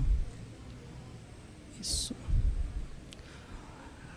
Bom, antes de entrar, de fato, em sociobioeconomia, na estratégia de sociobioeconomia, eu queria mostrar um pouco da carteira de crédito do Banco do Brasil, né? Hoje o Banco do Brasil tem um portfólio trilionário, né? 1,1 trilhão de reais na carteira de crédito. Quando a gente faz uma classificação dessa carteira sob o ponto de vista sustentável, né? Aquilo que de alguma forma tem algum tipo de adicionalidade, seja social, ambiental e climática, cerca de 30%, um pouco mais de 30% dessa carteira, né, 358 bilhões mais especificamente, pode ser classificado como negócios sustentáveis. Tá? Então eu tenho aqui negócios sociais, tem boas práticas ambientais, agricultura de baixo carbono e tenho a parte empresarial. É interessante aqui que, diferente do que acontece na realidade como um todo, essa diferença entre rural e urbano, o detalhado dessa carteira é mais ou menos 50%. 50% são relacionados a empresas, né, e 50% é relacionado à agricultura. Eu acredito que seja assim por causa da característica do Banco do Brasil de atuar um pouco mais na agricultura, ser o maior player de agricultura, né. Então isso é muito bacana, mas aqui tem um problema. De todo esse valor, 90% está nas outras regiões, Sul, Sudeste e Centro-Oeste. E só 10% dessa carteira, cerca de 10% dessa carteira, está na região Norte. Então, por isso, por esse gap de atuação, né, nós fomos provocados a aumentar, né, criar mesmo uma estratégia para poder atuar na região Norte. E nós encontramos, né, na Sociobioeconomia a forma de aumentar a nossa atuação e de realmente desembolsar valores, né, de fato, né, desembolsar crédito nessa reunião. Só uma linha do tempo, começamos ali em 23, com parceria com o BID, fazendo toda a definição, né, para a Sociobioeconomia, firmamos parcerias com o Ministério do Meio Ambiente, com o Instituto Clima e Sociedade, e fizemos o lançamento, por isso que eu falei que a estratégia é nova, apesar do tema já existir há algum tempo, para o Banco do Brasil a estratégia de Sociobioeconomia é nova. Em abril desse ano, no evento em Belém, e trouxemos, depois eu falo um pouco mais de detalhe, o principal instrumento que a gente tem hoje para desembolsar crédito para esse público através do Hub Financeiro de Bioeconomia. Tá? Temos também parceria com o Banco Mundial e estamos aí presentes nos principais eventos, né, Climate Week, a COP de Cali, para poder contar para todo mundo isso que a gente está fazendo em bioeconomia. Quando a gente começou a falar sobre o tema, a primeira preocupação foi trazer a definição. Tá? Então, a primeira definição ela tem a ver, né, com o crescimento social, econômico, a gente se preocupou muito com essa parte do social também, né, através das cadeias produtivas da floresta, nesse caso aqui da Amazônia Legal, né, a gente usou os estudos do projeto Amazônia 2030, são muitas outras cadeias produtivas além dessas que estão listadas aí, mas essas são as que hoje já são financiadas pelo banco. Tá? Então a gente partiu dessas, né, as tradicionais, castanha, açaí, cacau, pescado, né, dentro do sistema agroflorestal, para poder compor a nossa carteira aí de sociobioeconomia. Começamos por aí. Pensando também na questão do rural e do urbano, a gente trouxe essa visão de território, um território muito grande, são 9 estados, então a gente precisou fazer essa distinção. Né? Então eu tenho estratégia específica para cada um desses territórios e estados da Amazônia 2030. Né? Eu vou tratar de uma forma diferente a Amazônia Florestal sob pressão, daquela que já foi desmatada. Né? Para a área urbana eu também tenho estratégias diferentes, né? Linhas de crédito diferentes, formas de desembolsar recursos diferentes. Né? E tenho ali a transição que é no Cerrado, por isso que eu falei que tem uma fronteira de expansão. Tá? Então, hoje a gente, né, nossa estratégia está compondo a totalidade da Amazônia e uma parte do Cerrado. Potencial de mercado, né, já foi falado aqui, um potencial enorme, bilionário, né, e hoje a gente só aproveita uma parte desse mercado, principalmente focado em exportação. Então, tem muita oportunidade, tem muito recurso aqui para poder ser aproveitado, né, e distribuído entre as populações, né, que produzem essas cadeias. Falando um pouco, né, da atuação do Banco do Brasil, as áreas priorizadas. Então a gente está olhando para a bioeconomia florestal e pesca artesanal, tem muito a ver com aquelas cadeias que nós já mapeamos, né, e isso não impede que a gente traga novas cadeias, então faz todo sentido ampliar. A parte de restauração florestal e sistemas agroflorestais faz muito, vai conversar muito naquela parte da Amazônia desmatada, ali na transição para o Cerrado, então a gente tem iniciativa específica para aquela região. Geração de energia renovável, né? O Ismael trouxe o exemplo no projeto dele, é uma das carências na região, então a gente conectou uma parte de energia renovável para poder ser um viabilizador das nossas estratégias. O agricultura de baixo carbono aqui ele aparece muito por causa do SAF, do reflorestamento, da recuperação de áreas, né? E talvez a palavra que mais apareceu aqui com os meus colegas da Sonda e da IBM, que seja conectividade. Né? Toda a nossa jornada hoje do crédito, de certa forma, ela é digital, e sem a conectividade eu não consigo atender, né, adequadamente essas comunidades, as pessoas que estão ali na floresta. Só das visões, né, a gente tem a intenção de atuar tanto na visão tecnológica, né, do desenvolvimento, foi muito falado aqui hoje, né, a gente viu diversas iniciativas nesse sentido, da preservação de recursos e da preservação ecológica. Acho que são as visões que a gente pretende ali dentro da nossa atuação, né, que sejam abordadas. Os eixos de atuação. esses são os principais eixos, né? A agricultura familiar vai cobrir toda aquela parte dos assentamentos, né? O Ismael trouxe também uma iniciativa sobre essa. Temos linhas específicas, né? Então a ideia é que as linhas que hoje financiam a agricultura familiar, elas possam financiar todas aquelas cadeias que foram listadas. Então, fizemos adaptações no sistema do banco para que sempre que houvesse um projeto, né, por exemplo, de açaí, aquele projeto fosse financiado com as linhas existentes da agricultura familiar. Essa atuação junto às cooperativas, para a gente faz muito sentido. Aqui tem um ganho de escala, né? Em vez de tratar com cada produtor rural, com cada microempreendedor, a gente vai para as cooperativas para poder conseguir atender 200, 300 pessoas de forma massificada, né? Para o banco faz muito sentido atuar desse jeito. Cadeia de valor, é importante colocar isso. A gente está olhando para toda a cadeia. Quando eu pego, por exemplo, o açaí, pego a castanha, eu não estou olhando só para o extrativista, só para o produtor rural. Eu olho para a logística, para o beneficiamento, para a venda e até a exportação. Tenho solução de financiamento para todos esses públicos. E, super importante, as parcerias estratégicas, né? Ali estão aqueles parceiros que eu já comentei, que nos ajudaram no início, né, da construção da estratégia, mas isso não impede que outros venham entrando ao longo do processo.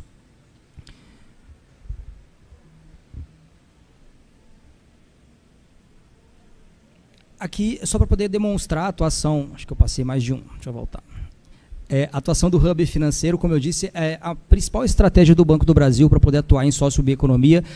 Depois de fazer todas aquelas definições teóricas, a gente foi para a prática, né? Fomos conhecer o território e entender como que era a realidade. O que a gente viu? Não dava para poder conectar as pessoas que estão envolvidas nas cadeias da sócio-bioeconomia na rede tradicional do banco. Apesar do banco ter agências e ter pessoas na região norte, né?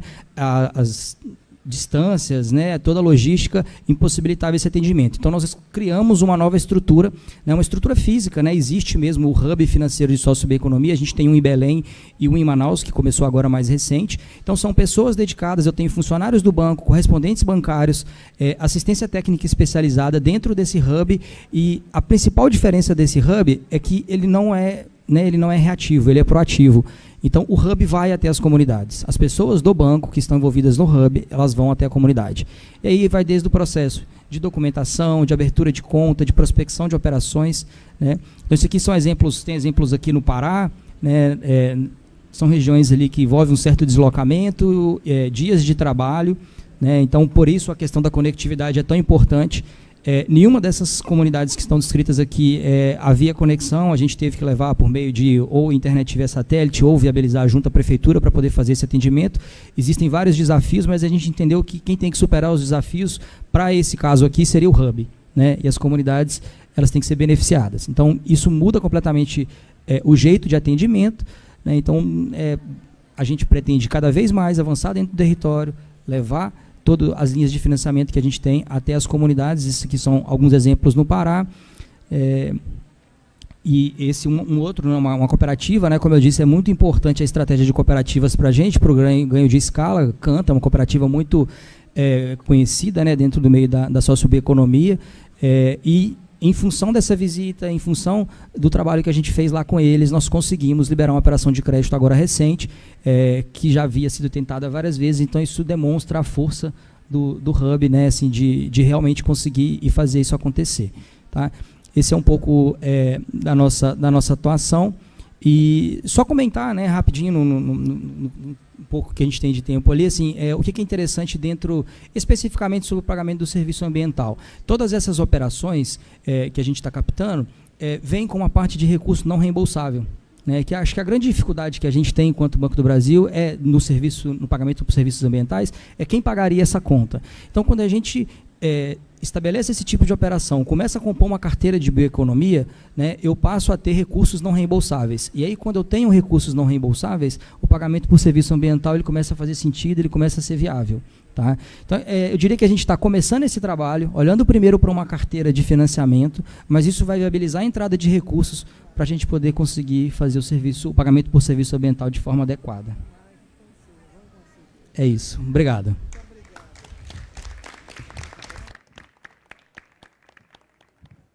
Muito obrigada. Fernanda, agora você. Como é que você vai agilizar essa questão de pagamento de serviços ambientais, que é o que mais eu me pergunto, quando é que a gente vai ter efetivamente um retorno nesse cenário? Boa tarde a todas e a todos. É uma satisfação. É uma satisfação estar aqui, né? Como o Arthur do Banco do Brasil colocou, né? O investimento do Fundo Amazônia, ele é todo não reembolsável. Então, de fato, a gente também já transita nessa parte de pagamento socioambiental, ainda que não seja um pagamento socioambiental. E aí, eu vou recuperar, inclusive, dar 2 passos atrás para a existência do Fundo Amazônia, né? Como é que o Fundo Amazônia existe? Ele existe porque, em um determinado momento, o nosso país fez um grande pacto, um pacto pela redução do desmatamento, né? E em 2002, desde o primeiro governo Lula, se colocou a questão da redução do desmatamento como um compromisso do Brasil, e é um compromisso, para ser um compromisso desse tamanho, ele não é um compromisso de um governo, ele é um compromisso da sociedade brasileira, do setor privado, de todos os estados e dos municípios, né? Esse compromisso, ele se firmou numa política pública, o PPCDAM, o Plano de Prevenção e Combate ao Desmatamento na Amazônia, e eu não sei onde está a apresentação, mas aí a gente mostra como o desmatamento... Cadê a apresentação, por favor? E eu vou mostrar um vídeo, porque eu mandei agora, porque os vídeos realmente são importantes. Se você, antes de eu falar, então, o Fundo Amazônia pode... Ups, mudou? Não, foi.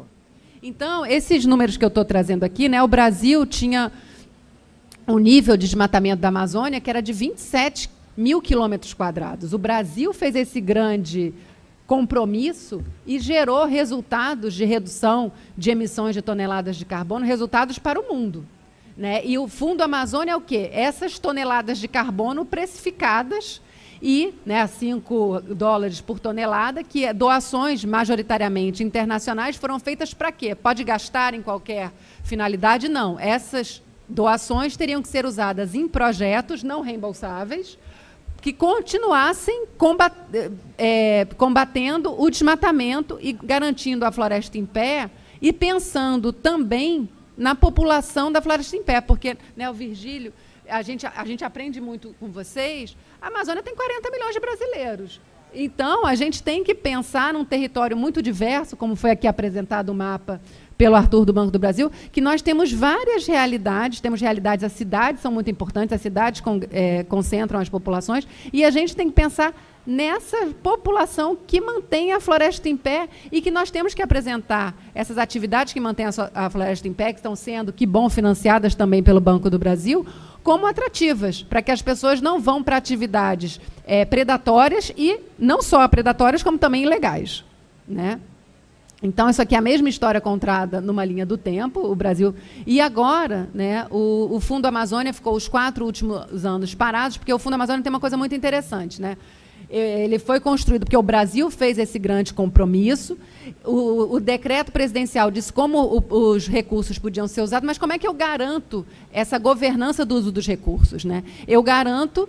Parte dessa garantia está na governança que eu estabeleço. Então, as diretrizes, quem diz como o Fundo Amazônia vai ser utilizado é o seu comitê orientador, que tem 3 bancadas. Uma bancada do governo federal, uma bancada dos 9 estados da Amazônia Legal e uma bancada da sociedade civil. E todas as decisões são feitas com consenso. Então, essas bancadas que têm, né, visões e interesses algumas vezes que destoam, elas têm que concordar sobre aqueles temas fundamentais. Então, isso é muito importante e o BNDES é o gestor desse recurso. Em 2019, esse comitê foi desfeito, então não havia mais como apoiar projetos se esse comitê tinha sido desfeito da governança, mas os nossos doadores, naquele momento, a Noruega e a Alemanha, falaram, não, os recursos que estão no BNDES, a gente permite que eles continuem sendo usados para os projetos já aprovados. E, felizmente, em 2023, esse comitê foi restituído, nós temos novamente as 3 coisas importantes, né? Nós temos novamente uma governança, nós temos novamente, a partir desde junho de 2023, a política, que é o PPCDAM, que é a política norteadora dos investimentos do Fundo Amazônia, e continuamos tendo o BNDES e temos a aferição dos resultados, né? O Brasil tem o INPE, que é uma entidade pública e científica altamente... os seus resultados são aferidos desde o final dos anos 80. Então, nós temos esse conjunto, esse tripé. né? E aí, todos os recursos do Fundo Amazônia podem ser aplicados em atividades produtivas sustentáveis, monitoramento e controle, ordenamento territorial e ciência e inovação, que a gente está falando aqui. Aqui eu vou focar mais na questão das atividades produtivas sustentáveis, mas é muito importante a gente deixar claro, até como Virgílio também colocou, que a gente não pode pensar só em negócios, a gente tem que pensar em apoios mais amplos. Por exemplo, o Fundo Amazônia acabou de aprovar, no último mês, um pacote, né, de 4 projetos de estados para combate aos incêndios. Então, nós apoiamos os corpos de bombeiros de 4 estados, né, do Amazonas, do Amapá, de Roraima e do Pará. Já tínhamos apoiado o Acre e Rondônia e temos mais outros projetos de bombeiros também vindo. Então, assim, aqui a gente foca nas atividades produtivas sustentáveis, que são extremamente importantes, mas o conjunto de apoio do Fundo Amazônia é mais amplo do que esse. Tá? E aí aqui, né, a gente fala que jabuticaba, a gente sabe que não é só brasileira, a castanha é do Brasil, e o Fundo Amazônia do Brasil é uma iniciativa muito bem sucedida, também para a gente se orgulhar dele.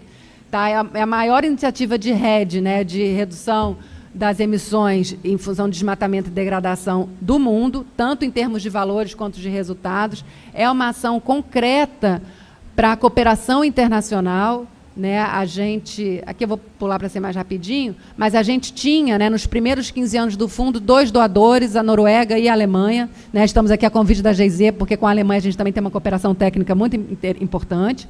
E depois de que foi refeito esse compromisso, Reino Unido, Estados Unidos, Suíça e Japão já se somam também como doadores do Fundo Amazônia, e temos novos pleitos, né, da Dinamarca e da União Europeia, que é muito importante. Os nossos parceiros antigos, né, Alemanha e Noruega, que é o nosso principal doador, voltaram a doar. E só faz sentido ter doações se a gente aumenta a nossa aprovação de projetos. O dinheiro tem que chegar na ponta. Né? Então, esse gráfico, né, eu mostrei antes o gráfico da doação, esse aqui é o gráfico dos nossos projetos. A gente colocou esse gráfico em valores constantes, quer dizer, não tem o efeito aí da inflação, é realmente o que aumentou em termos reais. E a gente, né, tem esse vácuo dos 4 anos, mas nesse ano a gente já lançou chamadas públicas e aprovamos projetos para a gente reativar a carteira de projetos do Fundo Amazônia. E o que é importante nesses projetos, principalmente nas chamadas públicas, é que o nosso futuro, a gente entende que ele justamente tem que integrar a dimensão socioeconômica e a dimensão ambiental do desenvolvimento da Amazônia. Não existe, não se fala apenas em a floresta em pé, são a floresta e as pessoas na floresta. Tem um documento que é o PPCDAN, ele mostra claramente, né, por exemplo, as populações indígenas, cerca de 25% da Amazônia são terras indígenas. Nas terras indígenas só acontece 3% do desmatamento. Então, as populações indígenas são realmente capazes de manter, tem a tecnologia para manter a floresta em pé. Essa floresta que a gente vê hoje, ela não é uma floresta nativa, ela é uma floresta construída ao longo de milênios pelas populações tradicionais que ali vivem. Né? E também sempre na parte de sociedade, de projetos do terceiro setor, mas também com os projetos dos estados e na União, fortalecendo a governança ambiental. Vou passar aqui muito rápido, porque o meu tempo está se esgotando, mas falar um pouquinho dos editais que a gente lançou. Tá, o primeiro deles, que é o que eu vou mostrar o vídeo, não vou falar muito, que é o Restaura Amazônia, que a gente sempre falou no arco do desmatamento. A gente tem que voltar a falar da Amazônia, sabendo, né, que os problemas podem ser a fonte das soluções. Então, não vou falar do Restaura, porque tem um vídeo para tratar dele. O Amazônia na Escola, que isso é fantástico. Né?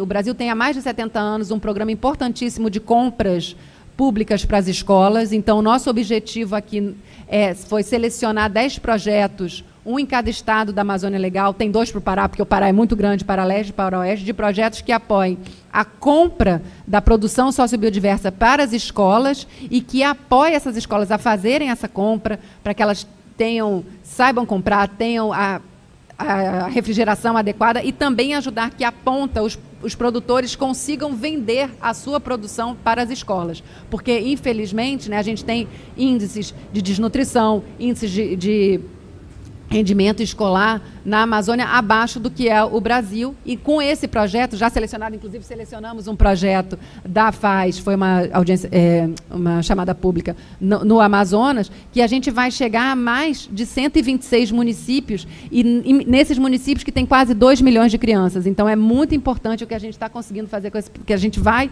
né, dar vazão com esses projetos. Além disso, a gente tem o Sanear da Amazônia, que foi uma parceria muito importante com o Ministério do Desenvolvimento, com o MDS, que é porque a gente tem que garantir os modos de vida, né? A gente sabe que hoje a seca é uma realidade na Amazônia, a gente teve secas esse ano seríssimas, então são projetos para implantação, vou usar aqui o nome que a gente conhece, as cisternas, mas também com uma assistência técnica para produção sociobiodiversa. A gente tem uma parceria muito importante, que é uma parceria com a Fundação Banco do Brasil. Então, nós também temos essa parceria com o Banco do Brasil. Acabou de ser finalizado o Ecoforte, que é uma parceria super importante para redes de produção e de agroecologia. A gente colocou mais aporte do Fundo Amazônia para a gente chegar, de fato, na Amazônia com essas redes. A gente tem o Restaura Amazônia, que eu não vou falar para a gente passar o vídeo. Ai, meu Deus. E aqui a gente queria falar só um pouquinho, né? Foi mostrada aqui uma foto, e aqui é uma foto também muito chocante, você pode tirá-la em vários lugares, que é a Amazônia com terras indígenas e a Amazônia sem terras indígenas. Tá? Isso é o que as terras indígenas... Não é uma montagem, essa foi tirada no Xingu. E, infelizmente, essa foto a gente pode tirá-la em vários lugares, né? Porque ela chama muita atenção. E na agenda indígena, o que é muito importante é que a gente não faz uma agenda para as populações indígenas. A gente faz uma agenda com a população indígena. Porque a COIAB, que é a coordenação das organizações indígenas da Amazônia, ela está no Comitê Orientador do COFA. Ela, desde sempre, há 15 anos, que ela nos desafia a fazer essa atuação conjuntamente. Então, isso é muito importante, que nesse último ano e meio a gente conseguiu dobrar a nossa atuação com a agenda indígena e com projetos maiores, mais estruturantes, e todos eles feitos a 4 mãos com as instituições indígenas. Tá? E chegando na ponta, a gente lançou um projeto que é o da Bucuri, que ele apoia pequenos projetos de instituições indígenas em toda a Amazônia Legal.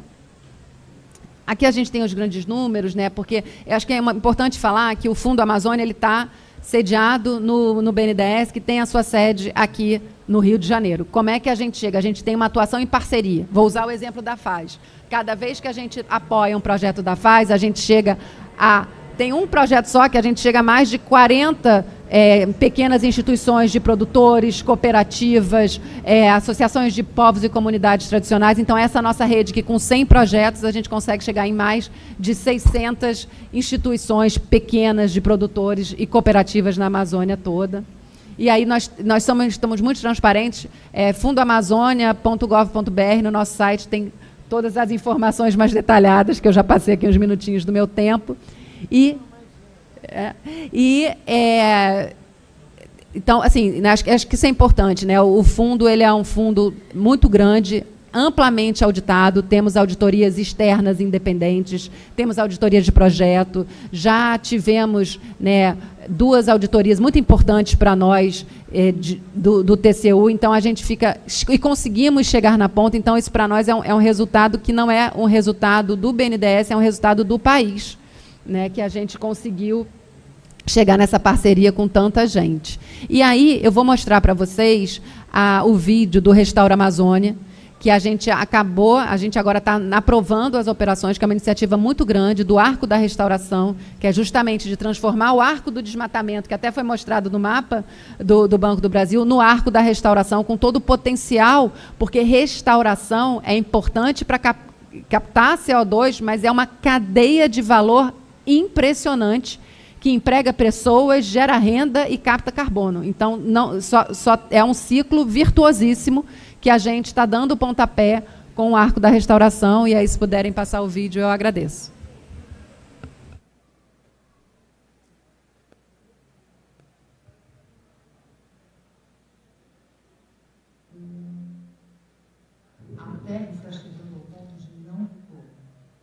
Bilhões de toneladas de CO2 estão sendo emitidos na atmosfera.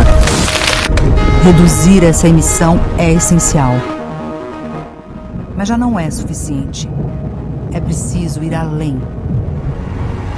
Mas como?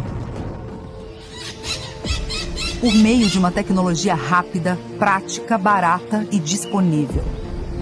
Plantar árvores e restaurar florestas. Agora imagina fazer isso nos locais devastados da floresta amazônica. A região que só por existir garante que a Terra permaneça 1 grau Celsius mais fria. O Brasil possui uma vasta área que se estende por toda a borda da Amazônia, fortemente desmatada ao longo de décadas. É nessa região que o governo brasileiro vai reconstruir milhões de hectares de mata nativa e transformar o arco do desmatamento no arco da restauração. Esse projeto já começou. Viabilizado pelo BNDES em parceria com o Ministério do Meio Ambiente e Mudança do Clima, o Arco da Restauração garante reconstruir 6 milhões de hectares de floresta nativa, retirando 1,65 bilhão de toneladas de CO2 até 2030. O Brasil já investiu R$1 bilhão, mas ainda são necessários investimentos de 50 bilhões de reais e a participação de governos, comunidades locais, empresas e cooperações internacionais. Na segunda fase, queremos entregar ao planeta mais 18 milhões de hectares de floresta restaurada até 2050. O Arco da Restauração é um projeto que reconstrói e preserva os ecossistemas e sua biodiversidade, além de criar uma barreira que protege o bioma contra o avanço do desmatamento. Esse processo inclui as comunidades tradicionais, gera empregos verdes e, claro, mais renda. E faz tudo isso capturando carbono e resfriando a terra. Arco da Restauração, a solução que vem da Amazônia, pela Amazônia e para o mundo.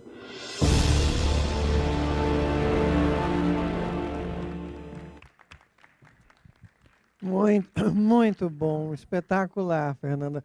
Eu gostei imensamente, aliás, gostei de todos os vídeos. A gente está pensando no ano que vem, Virgílio, fazer como se fosse um cinema, em que ficasse rodando os vídeos constantemente, porque às vezes a pessoa está umas 2 salas tendo ali acontecendo, e podiam ver a gente, e certamente os vídeos de vocês vão estar aqui. Eu queria fazer uma pergunta para cada um, mas queria começar pela Fernanda, antes da gente encerrar, porque foi ela que me provocou essa pergunta. Você disse que nós estamos gerando resultados para o mundo. O mundo devia nos pagar? De fato, o Fundo Amazônia, no seu documento de projeto, né, ele é um pagamento. Então, o presidente Lula cobra muito isso. Vocês combinaram e não cumpriram. Agora, tem aí, no âmbito das negociações internacionais, o que a gente tem hoje, de fato, o Fundo Amazônia, ele é o resultado de um serviço prestado pelo Brasil e que tem até, inclusive, um preço que a gente pode até avaliar, né, se esse preço está adequado, mas o Brasil, a gente só pode, inclusive, captar novos recursos se o Brasil continuar reduzindo o desmatamento. Então, e por que os países... Acho que isso é muito importante, né? Acho que o fluxo financeiro certamente tem que ser maior, porque, né, foi o que foi falado no vídeo. Só a existência da floresta amazônica já garante a queda da temperatura, né? A manutenção, né, o nosso tão frágil 1,5 grau. E a gente entende que os recursos vêm também quando o país demonstra...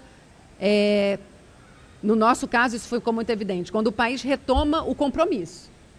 Então, a gente ficou 4 anos sem receber um tostão novo para o Fundo Amazônia, porque a sua governança estava desfeita, né? Não havia uma política pública fortemente direcionada para o combate ao desmatamento. A volta do Fundo Amazônia, né? A reinstalação do seu comitê, que só teve uma diferença nesse comitê todo, que o Ministério dos Povos Indígenas, como não poderia deixar de ser, passou a integrar o comitê.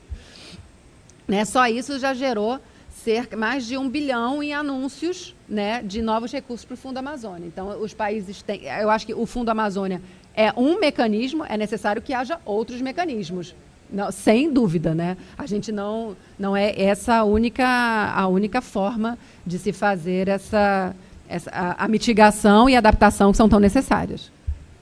Muito obrigada. Virgílio, o mundo devia nos pagar e como? É interessante essa história de pagar pelos serviços ambientais. Tem um capítulo da história que vale relembrar. E na década de 1950, um professor da Universidade Federal do Amazonas, chamado Samuel Benchimol, formulou esse conceito de que o mundo deveria pagar a Amazônia. Ele não usou o conceito de serviços ambientais, porque não existia isso à época, mas usou outro termo, mas era isso. Na década de 50. E, na verdade, a gente tem um desafio enorme no tema de pagamento por serviços ambientais, que são as falhas de mercado. Os mercados não precificam e não internalizam nos seus custos muitas que os economistas chamam de externalidades, né? Então, isso é uma externalidade que ninguém paga por ela. E esse é um dos desafios que a gente tem. E não é de hoje. E não é só o mundo que tem que nos pagar. O próprio Brasil tem que pagar pela Amazônia. Porque vale a pena lembrar que a energia elétrica que tem aqui no Rio de Janeiro, ela é abastecida por hidrelétricas que recebem a umidade que vem da Amazônia. O agronegócio brasileiro, a agricultura brasileira, familiar e não familiar, empresarial, também se beneficia da Amazônia, recebe serviços ecossistêmicos da Amazônia. E, da mesma forma, as cidades. O abastecimento urbano de água vem de rios que são abastecidos por chuvas, que também, em grande medida, vêm da Amazônia. Rios voadores. Os rios voadores. Então, a gente tem um desafio, Bia, enorme, que é ser criativo, inventar novos mecanismos disso. O país que foi mais bem sucedido no mundo nisso, na minha visão, é a Costa Rica, que conseguiu botar uma taxa de 5% sobre os combustíveis fósseis, há muito tempo atrás, acho que uns 30 anos atrás, fizeram isso. E com isso a cobertura florestal do país mais do que dobrou. Então a gente tem um desafio enorme de restaurar a Mata Atlântica aqui também, e isso tem que ser objeto de muitas coisas. O que a Fernanda colocou do BNDES é show. É um negócio que outros bancos poderiam fazer a mesma coisa. Outros bancos na Europa, em outros lugares. E, por fim, eu acho que a gente deveria aproveitar muito a COP30. Não sei se foi dito em outros painéis, mas eu não vi isso aqui. A gente tem um momento de ouro para o ano que vem. E o Brasil precisa se preparar muito para isso, né? Está aqui o Henrique da OCDE, a gente tem que ver como se aproximar de todos aqueles que querem fazer algo pelo clima, e a Amazônia é a bola da vez, para o bem ou para o mal. Então a gente tem que fazer a agenda positiva. Eu acho que é um momento da gente estreitar os laços com todos os parceiros e ver de que maneira nós podemos chegar na COP30, todos, né? O governo, a sociedade civil, as empresas, com um posicionamento ambicioso, porque a gente está vivendo assim, a emergência da emergência, né? O Rio Grande do Sul não foi um acaso, foi previsto, e a gente está tendo agora, né, na Espanha e na Amazônia também, a gente está vivendo a maior seca desde 1903 na Amazônia, que sucedeu a maior seca anterior, no ano passado, que sucedeu a maior enchente, que foi no ano anterior.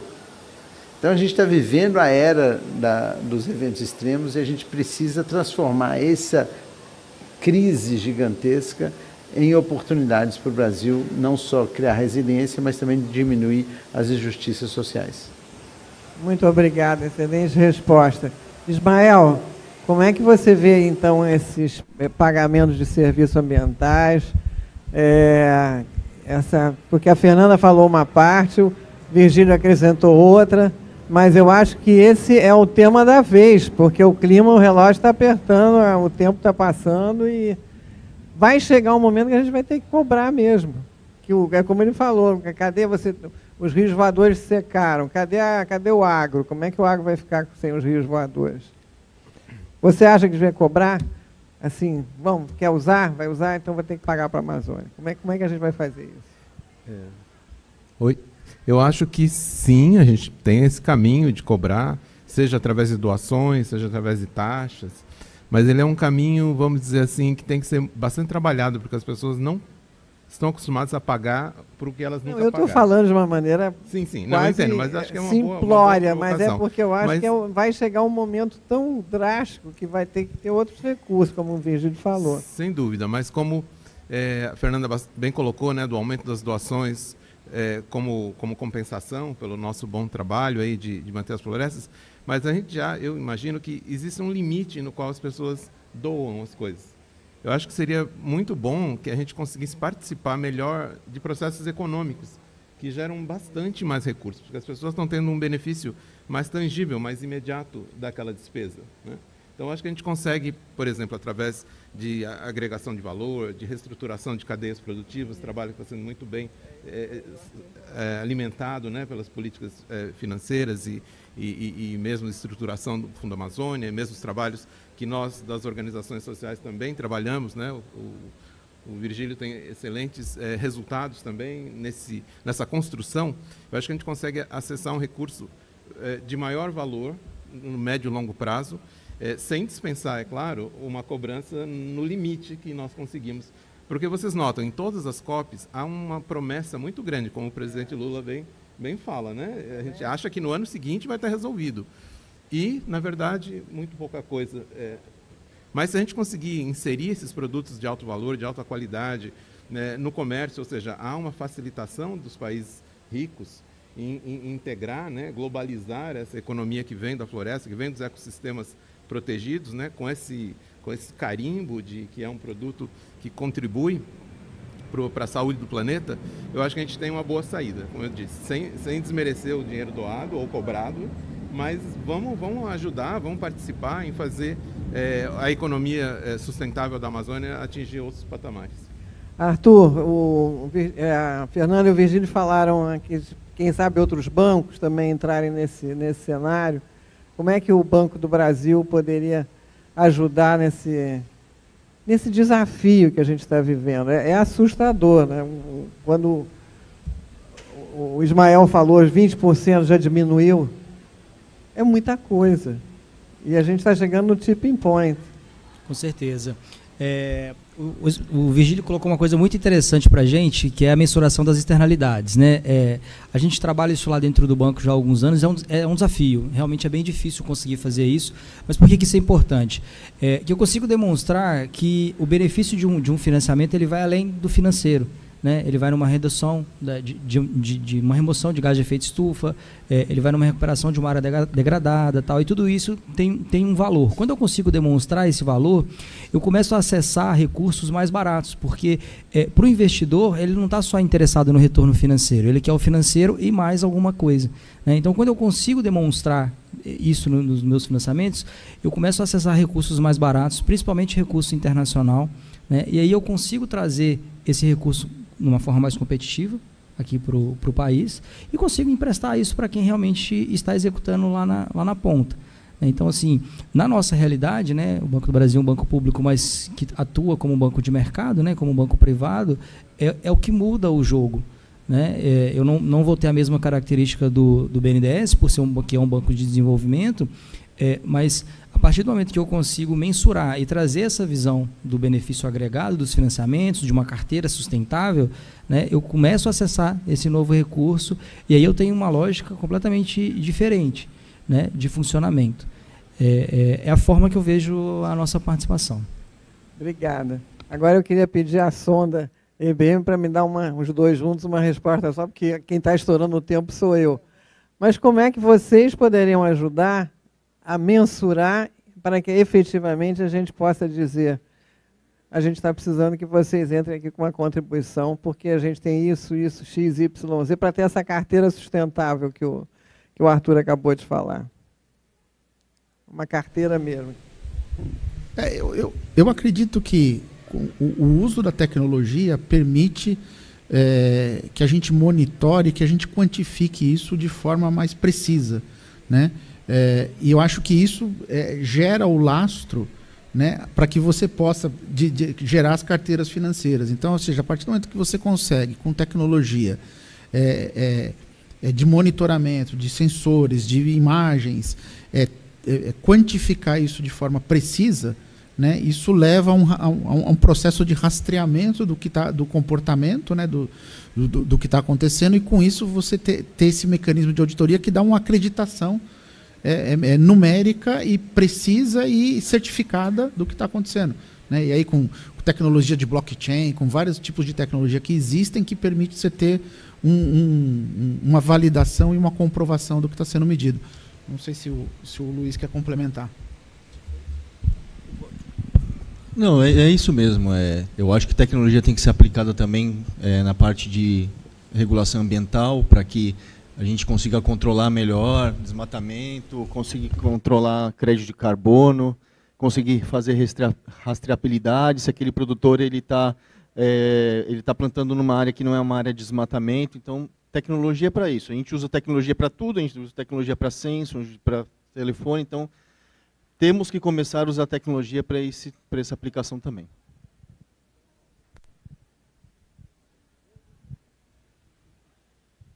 Resumindo, precisa pagar sim, né? Desculpe, Henrique, eu deixei você por último porque você vai ficar numa saia justa, porque você está representando o mundo aqui. Então, how do you see this scenario?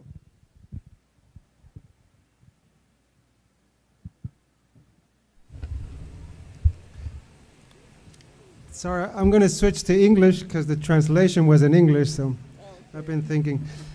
Or I'll stay in Spanglish. Spanglish, okay. Creo que estoy de acuerdo que hay que pagar, pero lo importante es no pagar, sino invertir. Creo que es más importante. Dinero está bien, pero hay que pensar dónde se paga y cómo se invierte. Porque creo que muchas comunidades que están rezagadas no se les puede sostener con subsidios, hay que invertirles en cosas que les pueda ayudar a mediano y a largo plazo. Entonces creo que esta discusión de si hay que pagar tiene que ir más allá. Sabemos mucho que inversiones en capital humano son esenciales, infraestructura digital. ¿Cómo pueden, por ejemplo, lo que hemos visto antes, estos ejemplos de añadir valor? ¿Cómo pueden pequeños empresarios añadir valor en cadenas de valor global? ¿Cómo pueden invertir en cosas esenciales? Educación, salud. Entonces, muchas de las veces estos pagos se van en cuestiones a corto plazo. Entonces, creo que lo importante es tener una reflexión en qué se va a invertir estos recursos para poder dar soluciones que puedan empoderarles, trabajar con ellos, escucharles e invertir en estas comunidades, no sostenerlas a mediano y a corto plazo. Muchas gracias. Bom, muito obrigada a vocês que ficaram até o final, mas achei que foi uma conversa interessante e agregaram muito valor a tudo que foi dito aqui nessa mesa. Muito obrigada a cada um de vocês. Vamos pensar aqui que a gente vai continuar conversando sobre isso. Muito obrigada. Muito obrigada. Até amanhã. Não acabou ainda não. Ainda tem muita coisa amanhã.